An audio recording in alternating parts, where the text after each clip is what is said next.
اور تیسرا نیب کو انتقام کے لیے استعمال کرنا۔ اگر وہ نالائق نہ ہوتے تو آج کروڑ کا جو ہائیڈرو الیکٹرک پلانٹ ہے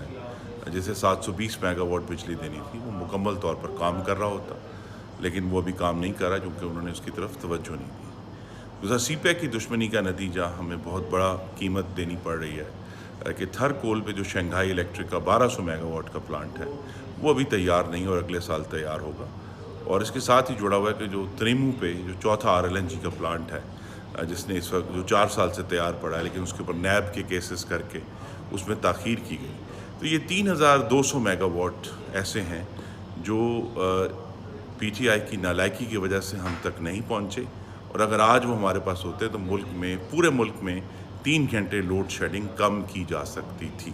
تو یہ جو عذاب ہے یہ آسمانی عذاب نہیں ہے، یہ عذاب عمرانی ہے۔